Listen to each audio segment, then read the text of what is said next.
Welcome to the Social Podcast, where no discussion or debate is off limits. Welcome! Thank you so much. Have a seat. Oh, yeah. Have a seat, everybody. Welcome to the Social. I feel like my people are in the audience today, but there are a bunch of gym rats in the house today. I heard that. Okay, people who live together, stay together.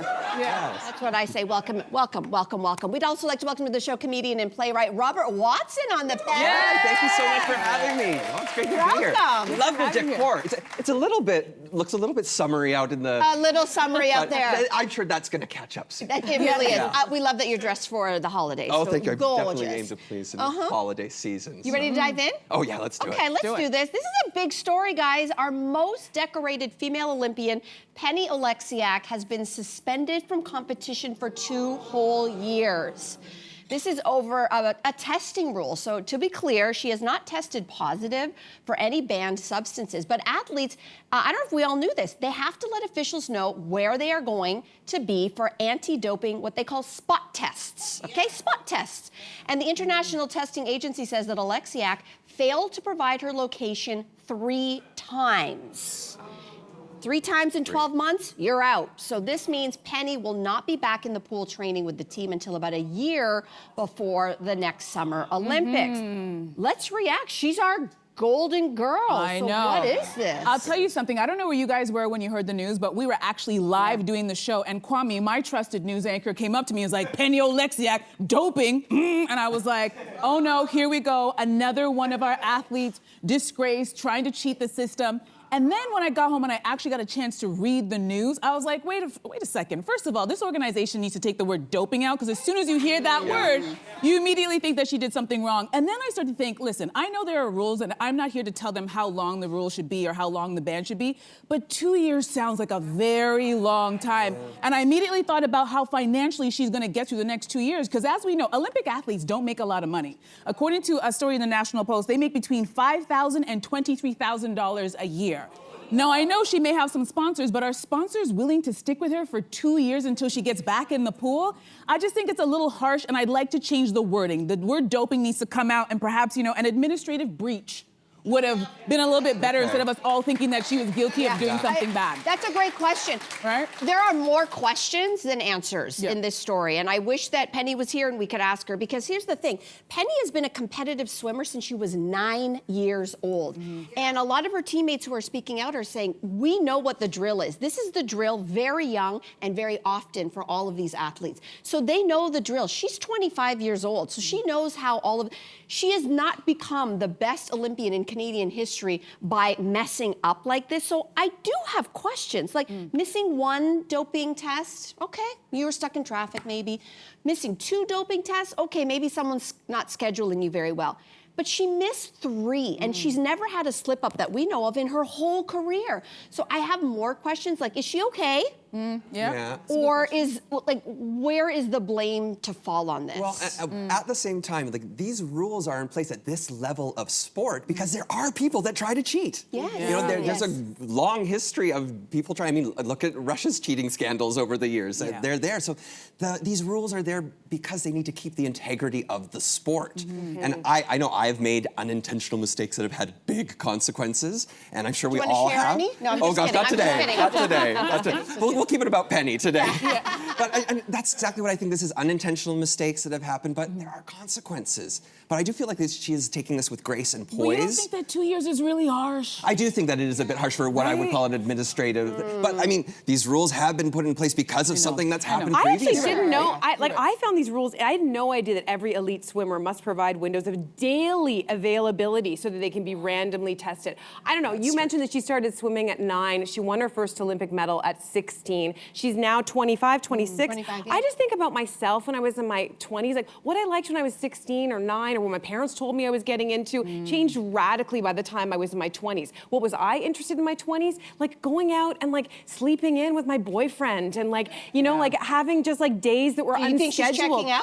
Do you think there's a boyfriend to blame? Is that what you're saying? No, that's not what I'm saying. What I'm saying is that maybe there's a world in which she's kind of tapped out. And maybe there's a world in which it's hard for elite like elite athletes to say when they're kind of feeling like I'm moving on. I'm not saying that that's the case in this case. Look what happens with someone like Simone Biles who says, I'm going to take a mental health break, yeah. and how everyone just went after They her. gave her the gears for that so, one. I mean, People get very attached to their athletes, and I do think it's very hard when you've built your whole life, you spent many of your parents' lives building this career, if you suddenly feel like it's not for you any longer. So there may be another to the story, I don't know, but I mean, she has made a statement, this was a little while back, I think this was back in the summer, and she says, I always have been and will continue to be a clean athlete. She has said that. So the question now is, which is great. Which is great. Right? Which is great. Will Canada, forgive her for this? I'll forgive her, right? I'll be the first one to say it. Yeah, me too. It's not, we're behind you, and I hope that her sponsors are behind her as well. Please don't leave her. All right, so in other news, could your next pet be a raccoon? Well, according to recent... wait. I'm with Before you you. start throwing stones, according to recent news reports, research shows that dumpster divers are evolving to be cuter. Those living in close proximity to humans have shorter snouts, which could indicate they're on their way to domestication. So, Robert, since you are a guest, I would like to know, would you like to have a trash panda as a pet? Oh, yes. From trash panda to house pet, absolutely. I mean, they're already everywhere. You can just pick them up off the street. Take one home. How would you cuddle it. identify yours, though? They all look the same, I mean, no? that's a good point. Put a You little put a collar. collar. Oh, Sound right? Nothing could go pointed wrong there. snails. But think about it, though. I mean, I'm offended for the raccoons. They don't all look the same, Cynthia. I'm offended for them. Oh my God.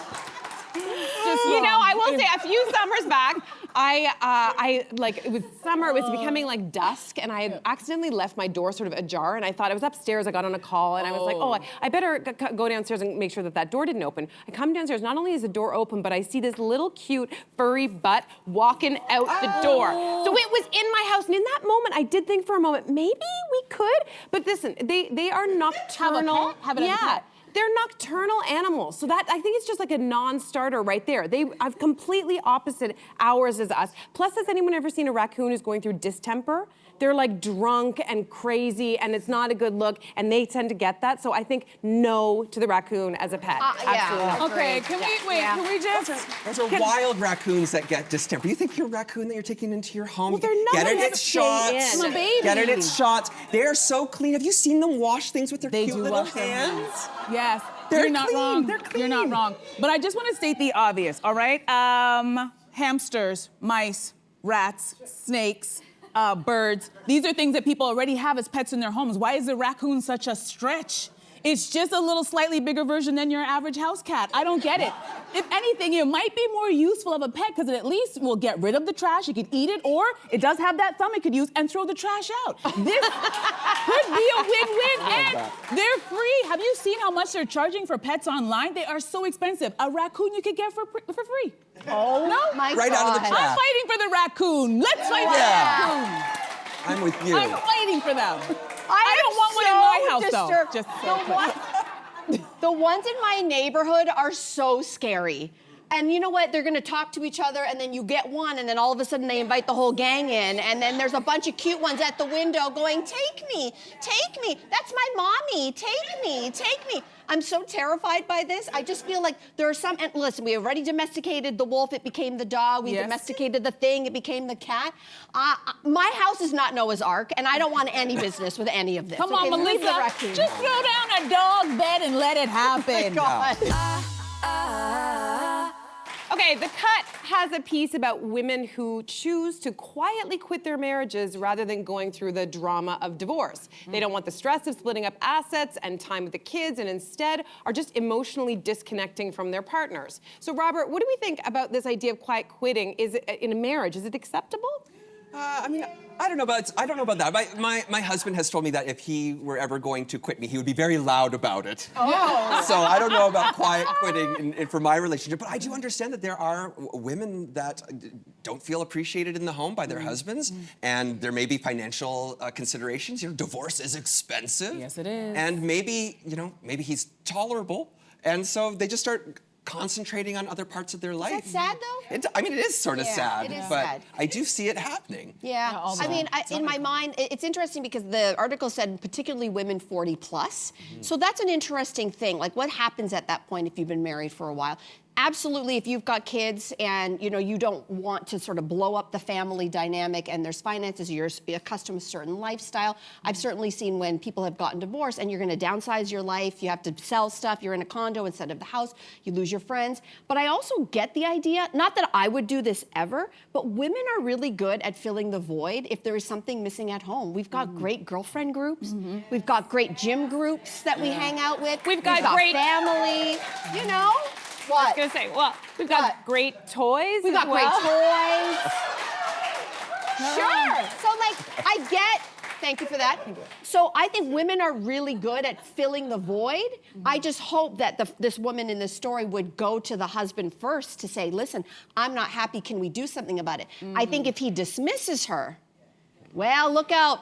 She's going to be finding some young hot guy at the gym also. So look out. Well, look out. where is the husband in all of this? We're talking about the woman quiet quitting. Where's the husband's state of mind that this is happening in the first place? I'd like to be like, where? Maybe he quit her first. Exactly. We don't know. Who knows? You know what? It's so true. There's so much. And listen, as an outsider, I have more questions than I have answers. But I just watched this special. I don't know if you guys saw. Oprah did a special on something called gray divorce. There's something very interesting that's happening in North America where people that are 50 plus are getting married at twice the rate that they were in the 1990s, and people over 65 at triple. Getting married or Getting divorced. Getting divorced. Divorce. People who are in, people who have been in like very long marriages, like 25 years plus, who are just leaving. And so the doctor, her name is Dr. Susan Brown, she's the one who conducted the research, and she cited 3 specific reasons. And she said the first thing is people are not getting what they thought they were going to get out of marriage. Women are also more financially independent, so you don't have to stay. So that's why a lot of people are leaving. And also they just, people are living longer, and you're looking at yourself, and you may be going to the gym and strong at 65 going, do I want to hang out with this person for another 20 years? I don't think so. And people are leaving their marriages. So something very interesting is happening. I'm just on the sidelines watching. As a single person. It's all very interesting. Which is actually where I prefer to be right now. Leaving your marriage is like an active choice. Quiet quitting feels very passive to me, and it feels sort of resigned. And the person in the article was talking about that idea of being emotionally and physically detached. And I just think if you have kids involved, like the impact that also that message sends to them is just like, where else are you just sort of rolling over and accepting status quo We'll talk in your about life? That later in the show. Right? Exactly. All right. I think that though in this case, like I would rather than not quiet quitting. I think you should actually stay loud or loud stay. I think that if that's the equivalent, I think you have to if things are not working for you, you have to fight for it. If it mattered to you at all when you started. But don't both people have to fight for it? Because if you only have one side fighting and the other one is giving up. For sure, but I mean, I'd ask questions about what is actually happening, because I don't think in straight relationships we talk enough about what men also go through with their identity as they age, with what happens to them when they lose a job, or that they lose friendships, or they lose parents. So when we see someone opting out or disconnecting, you have to get curious. Something is going on there. So if you value the person when you got married, again, there are exceptions to every rule. Some people are just jerks and you chose wrong. But I mean, if you chose kind of right, I think people do need to commit to being energized and getting curious and asking the right questions. All right, well, if you're looking for a sign that your spouse has quietly quit, this could be it. Dead fish sex. A writer for Scary Mommy defines that as a lazy quickie where one of you put absolutely zero effort into the act. Like a dead fish. So is lazy sex better than no sex? What do we think? Okay, gym rats aren't having it. Again. No. I would not choose this for myself. I really quite enjoy sex, and I could not pretend to just be like, whatever, yeah, whatever. Not me, but, we often say that sex is like pizza. Even when it's cold and it's a day old, it's not ever bad, is it? It's not ever that bad. So I'll say this, if that is your, as you have said, I've learned a lot from you, a bid for... Not about the dead fish. But the idea of a bid for connection. If, because listen, ladies, I don't know about you, and I'm going to talk to my husband, just you for 1 second, babe. Can you get out of this shot? The end of the night when I'm so exhausted and I just want to go to bed because it's been a long day, that is not the right time to start coitus. Do you know what I'm saying? Yeah. That is not the right time. However, I love him. If it's been a while, I'm like, yeah, okay, go, fine. But isn't that? I love am. Isn't that kind of dead fish sex then? That's exactly what it is. Oh, okay. Okay. They also call it in this article like pirate sex is one of them. It's when you've got one eye open and you're sort of just kind of like, I don't know about any of that. Fading, yes, so my husband and I have something similar. So we have what's called dead horse sex. Yeah. That's where my husband comes up to me and says, please, can we have sex? And I just say, nay. Yeah, I'm tired. That's my good. gosh, that's the That's best. good. I like it. Oh my gosh. That's good. I didn't know where you were going with that, but that was quite funny. Yeah. That is the best. You know what? Okay, so in the early part of my sex career, actually, that made me sound like some kind of prostitute. In the earlier stages of my sexual experience, I was insecure and I didn't know what I liked and I didn't know my boundaries. And then when I figured that out, I made a promise to myself that I was never gonna be with somebody and fake an orgasm or have sex when I didn't want to or do things that I really was not aligned with what I wanted to do. So when I hear this, I'm just gonna give the Mariah Carey answer. I don't know her. I don't know this dead fish that you're talking about. I refuse to do it. My time is precious, life is short. Do not have dead fish. Yeah. I hear you. Sorry. Yeah, Not doing no, it. I guess I hear exactly what you're saying, but it might be the alternative to quiet quitting. So, Well, I don't know. I think there's a case to be made for what maybe is known as good enough sex or maintenance sex. I see that as Maintenance different. sex. Maintenance sex is sort of like if you're doing it in the spirit of like I want to connect with my partner, I'm interested in us experiencing mutual pleasure. But if you're doing it out of obligation, that is a recipe for resentment, and that is a recipe that kind of a thing festers and grows after a long period of time. I think we should ask better questions. I think we should start to ask ourselves and our partners, how can we make the circumstances whereby we can create sex that we both want to have? Like that is the answer. What is sex worth wanting? Yeah. You know? Good point. And that might only be once every 6 weeks. Like we gotta recalibrate. Are you sharing often the same that is. bed with this person? Just saying. I'm just saying, normalize. There is no one There's no recipe. normal. I get for my normal. nails done more often than that. What are you talking about? Saying. Oh my Just gosh, saying, okay. yeah. I think what we're saying here is when our kids are out of the house, Cynthia. That's when it's happening next. Wow.